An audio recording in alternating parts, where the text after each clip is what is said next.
যে তোমার মূল্য বোঝে না তাকে ধরে রেখো না। জীবনে সবচেয়ে বড় ভুল কি জানো?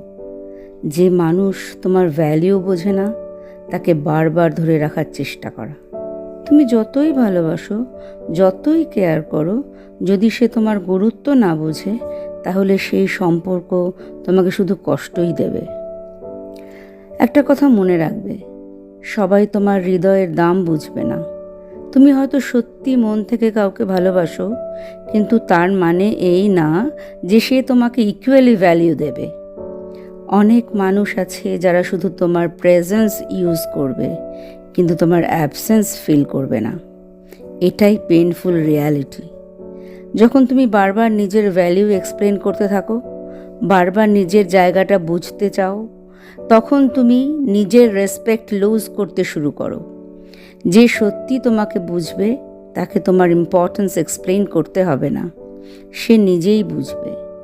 যেখানে তোমার কথা শোনা হয় না, যেখানে তোমার ইমোশনসের ভ্যালিউ নেই, যেখানে তোমাকে টেকেন ফর গ্র্যান্টেড ভাবা হয়, সেখানে থেকে যাওয়ার মানে হলো নিজের পেইন নিজেই বাড়ানো।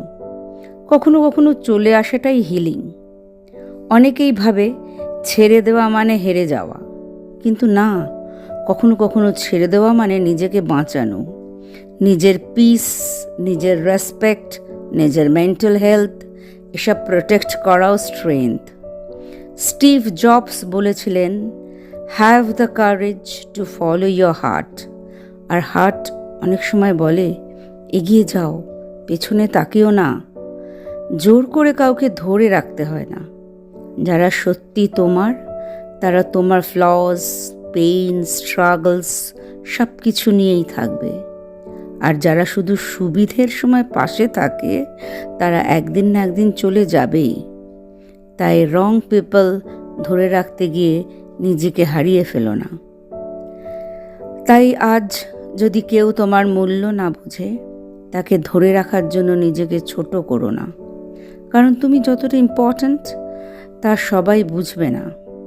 আর যে বোঝে না তাকে ছেড়ে দেওয়া শেখো। কারণ কখনো কখনো লেটিং গোই নিজেকে ভালোবাসার প্রথম স্টেপ।